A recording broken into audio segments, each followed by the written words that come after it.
Good morning everyone and welcome to the class. In the previous class we have completed the chapter India's external relation, which is originally your fourth chapter, and in your original book now we have to do fifth chapter, and the name of the chapter is Challenges to and Restoration of the Congress System. But as we all know that the syllabus has been revised by CBSE, and now the chapter has changed. Now we have to study parties and the party system in India. And under this chapter, our first topic is Congress system.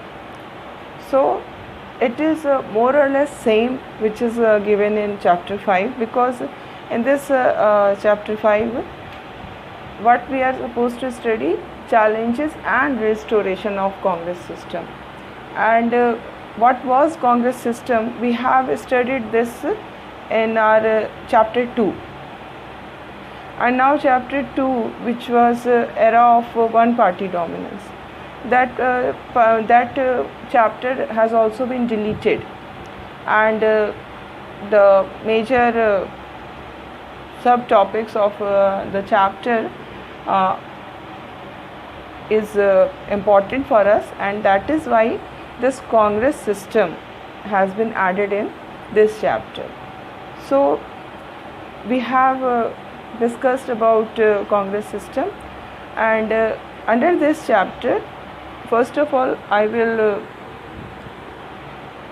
revise that Congress system, what do we understand by Congress system, and then I will start the chapter. So today I am going to discuss this Congress system. So when we were having discussion on Congress system, I told you that in the first three general election, actually Congress was not playing the role of a political party, but actually it was playing the role of a system, a such system in which it was playing the role of both sides. It was the ruling party also, and at the same time it was playing the role of opposition party also. How was it working? This unique nature of Congress was called Congress system. And now you must remember that how Congress was working both as ruling party as well as opposition party. How was it possible? Because Congress was not a party which was representing any single ideology. Actually, Congress was a coalition of ideology. Congress was not based on any particular ideology. It has the unique character of accommodation. It was ready to accommodate all kind of ideologies.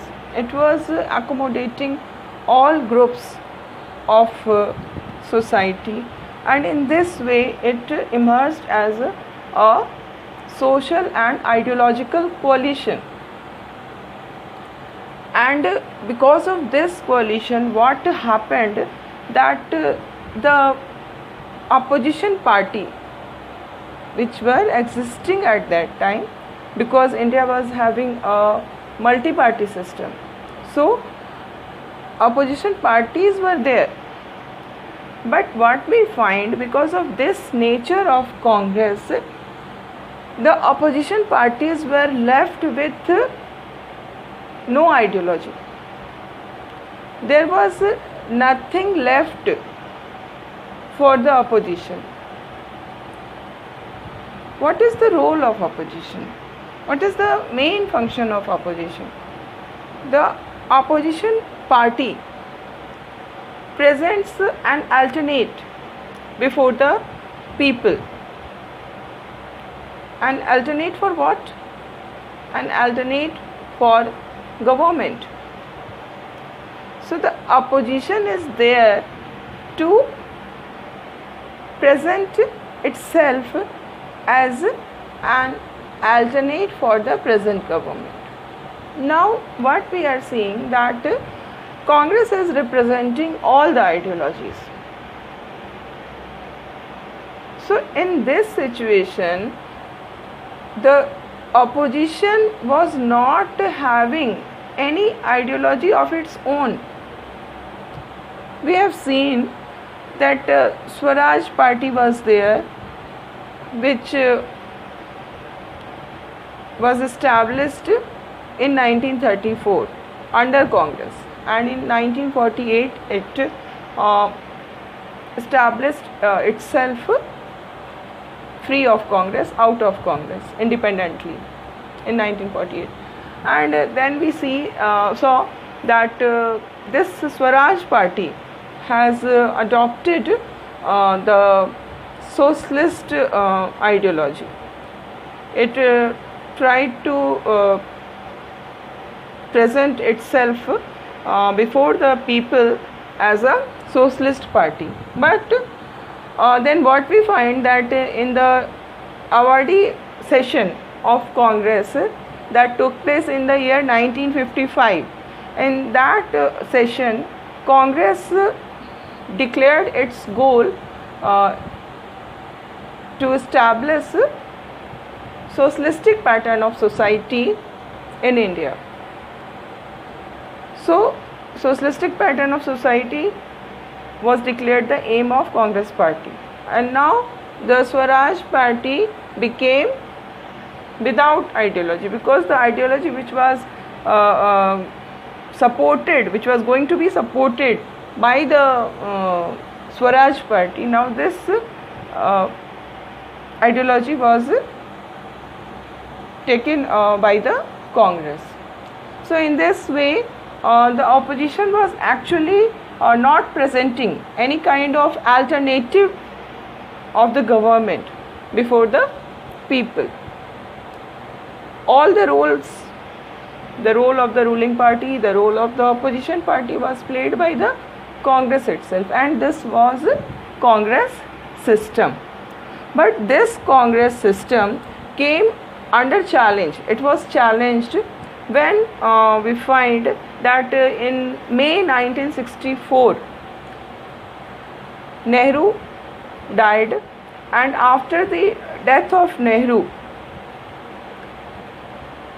whatever political development took place, those political developments led to challenge to the Congress system, and then it was restored also. So now we will discuss what happened after the death of Nehru. After Nehru, the simple question, the most common question was there in the mind of everyone, not only in India but the whole world was watching the developments of India. The whole world was suspicious that India will not remain a democratic country without Nehru. India cannot remain an integrated country without Nehru, because the question before us, the question before us was not that who is going to succeed Nehru, who is going to be the next prime minister after Nehru. The question was what will happen after Nehru, because in the neighboring countries of India, and not only in the neighboring countries but in most of the newly elected countries of Asia and Africa, what we find that in all those countries democracy could not live long. The democratic government turned into dictatorship in most of the countries. So the Western countries were of the opinion that India will also go the same way, and democracy cannot be re-established after Nehru. It cannot continue. The democratic form of government cannot be continued after Nehru. But all these speculation of the whole world went wrong, and what we find that after Nehru there was without much conflict, and without any conflict and tension, what we find that Lal Bahadur Shastri was chosen as the leader of the Congress Parliamentary Party. After the death of Nehru, the initiative was taken by K. Kamraj, who was the senior Congress leader, and he discussed with the Congress leaders, and it was decided that Lal Bahadur Shastri should become the next Prime Minister of India. And the Congress Parliamentary Party, all the MPs of Congress Party, chosen Lal Bahadur Shastri as the next, as the leader of the Congress Party, and he becomes the second Prime Minister of India. Before becoming Prime Minister, Lal Bahadur Shastri was a freedom fighter also, and after independence he was a Union Minister from 1951 to 1956, and at that time he was Railway Minister. But what happened that in 1956 there was a major railway accident, and he took moral responsibility for this accident, and then he resigned from his post, and again he was made the Union Minister from the year 1957 to 1964.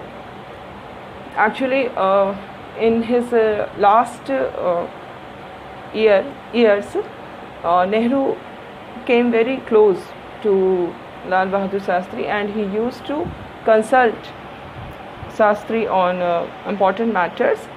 Moreover, Shastri was a very principled person, and simplicity was another quality of his.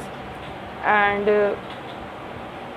this 1960, this decade was considered as a very dangerous decade, because first of all we have seen that in 1962 India faced the attack from China. Then in 1964 death of Nehru. So this was not the end of the problems of the decade.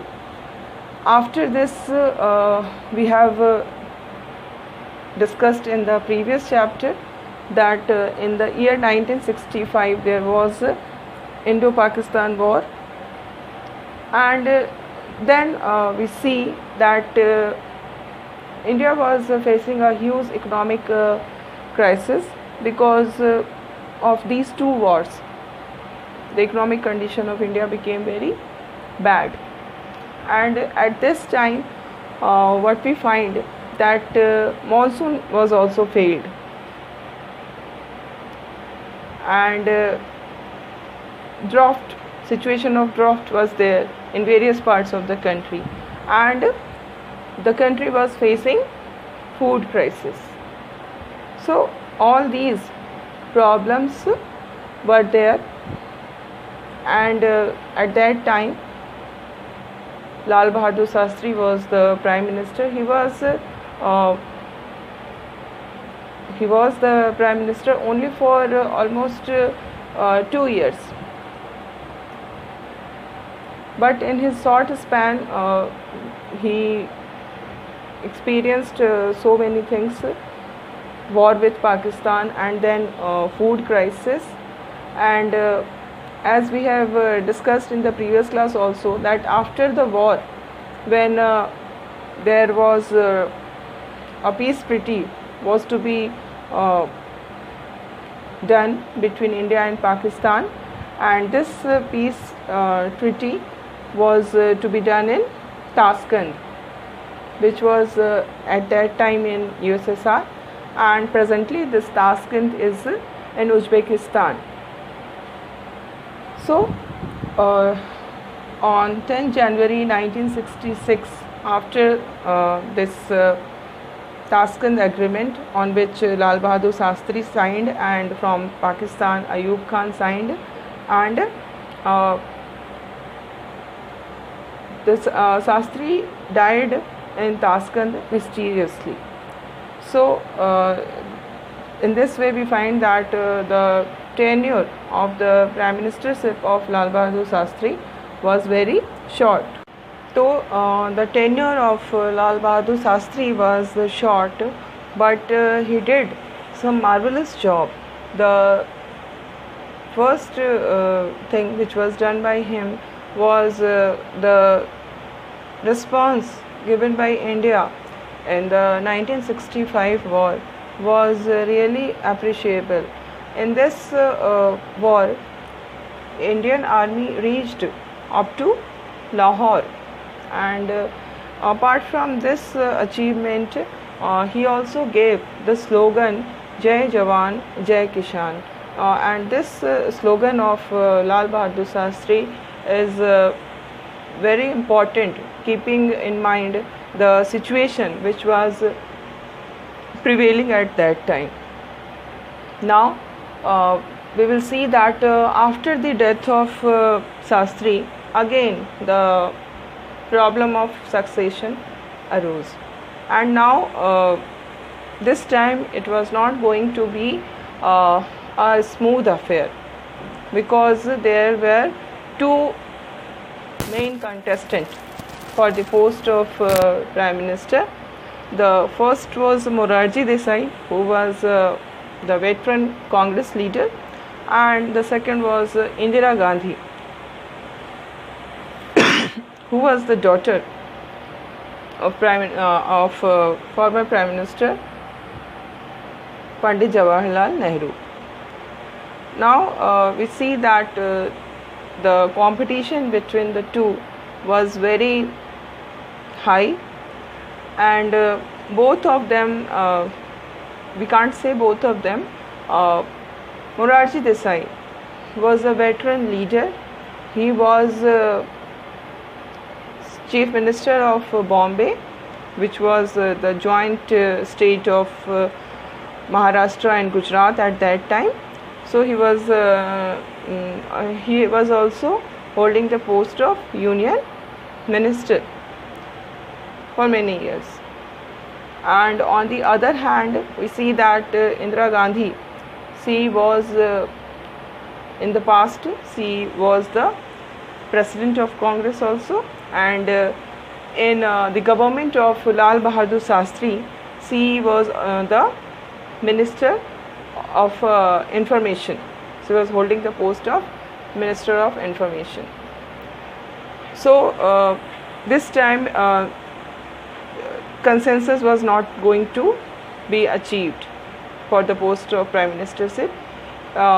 For this purpose, election was conducted. All the MPs of the Congress party were asked to give their vote, which do they want to be the Prime Minister, Morarji Desai or Indira Gandhi, and this election was done through secret ballot. And in this election, Indira Gandhi won. She got 2/3 votes. So she won the election and democratically she became the Prime Minister of India. So in this way we see that this transition of power was very important if we see it from the point of view of democracy, because after Shastri there was not any kind of consensus among the political leaders. There were two contenders, and in order to resolve the matter, election was taken place. And though there was very tough competition, elections were held, but the transition from Shastri to Indira Gandhi was peaceful. So this indicates the maturity of our democratic government. Our democracy was becoming mature day by day, year by year. What we find that Indira Gandhi had been politically active for very long, but if we consider her from the viewpoint of administrative experience, we see that she had served as a minister. She was information minister under Lal Bahadur Shastri, but that was only for a short period. And it is assumed that the Congress leaders have supported Indira Gandhi for the post of Prime Minister. They supported Indira Gandhi over Morarji Desai. And the reason may be, it's not, we cannot say it with 100% surety, but that may be the reason that the Congress leaders,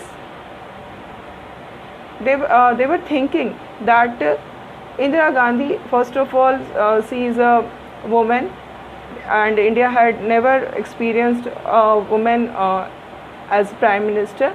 Then the second thing was that her experience was very low. She was not having a long experience of administration, or political experience was also very short period. So she will not be able to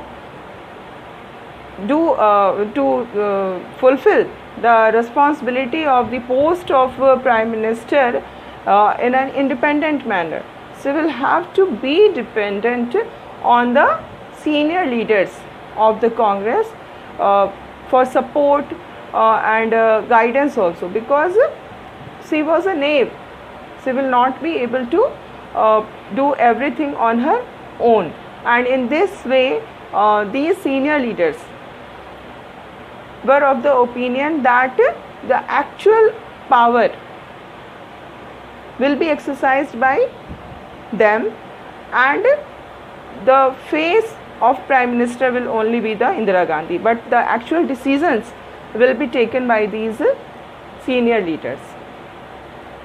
And the challenges was also very grave, because we have seen that India was facing economic problem, India was facing food crisis. We were not dependent on the production, we were not independent in food grain production. We have to get food aid from America. So the situation was very situation was not conducive for the government, and moreover the country was to go for election in the year 1967. So it was thought by these senior leaders that the actual control of the government will be in their hand. But all these thoughts proved to be completely wrong, because within 1 year she proved her leadership skills. Between the third and fourth general election of India, the country saw so many major changes. 2 prime ministers had died, and now there was a new prime minister who was not having much political and administrative experience, and she was in the office for less than a year, and now she was to face the election. The situation which was prevailing at that time was very bad situation. Actually, the decade of 1960 is called the dangerous decade, because of problems which arose during this decade. We have discussed all these, some of the things, like there was a failure of monsoon, then widespread drought was also coming, and agricultural output was reduced, which led to the serious food shortage. And then we see that our country has to import the food grains, and in this way what happened, that foreign exchange reserve was depleting. We have to spend so many foreign exchange in importing food grains. So not only agricultural sector was facing problem, but industrial production was also dropped, and export was also dropped. And moreover, because of wars, what happened, that India has to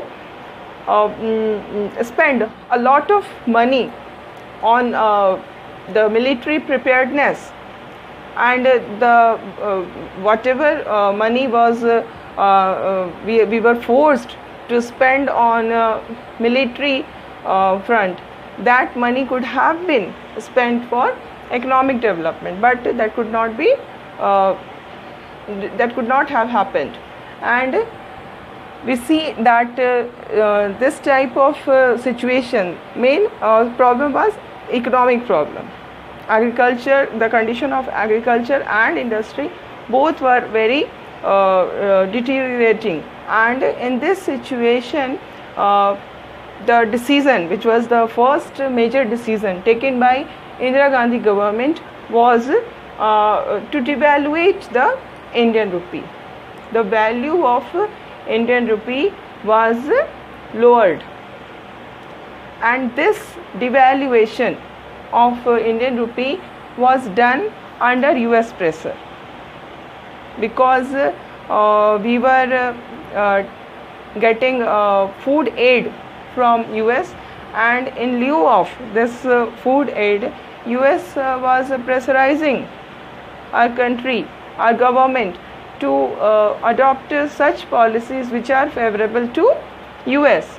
And it was the US pressure only, because of which the Indira Gandhi government has to devaluate the Indian rupee. And this devaluation was, before devaluation, what was the condition, that $1 we have to need ₹5 in order to purchase $1. But after devaluation, what happened, that people have to spend ₹2 more. It means people has to spend ₹7 for the purchase of $1. So this type of situation was prevailing at that time, and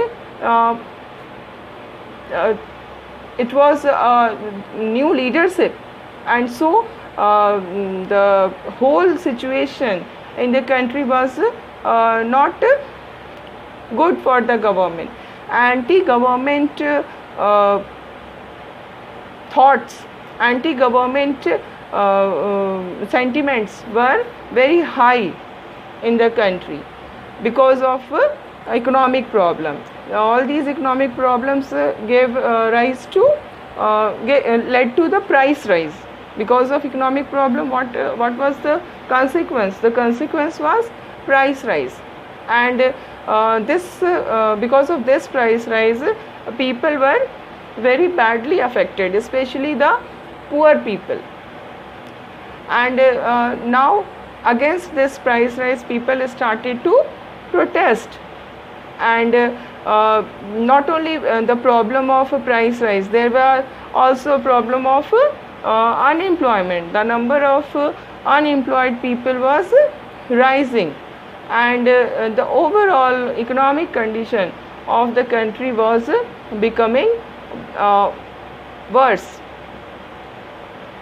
And not only this, we find that there was so much dissatisfaction among the employees and workers that bunds and hartals were become very frequent across the country. In all parts of country, the workers and the employees were opting for bunds and hartals in order to put pressure on the government to make it accept their demands. The government saw the protest as a law and order problem. Government was not considering that people are in trouble, people are facing problem in fulfilling their basic needs, and that is the reason they are protesting. They are not protesting for the purpose of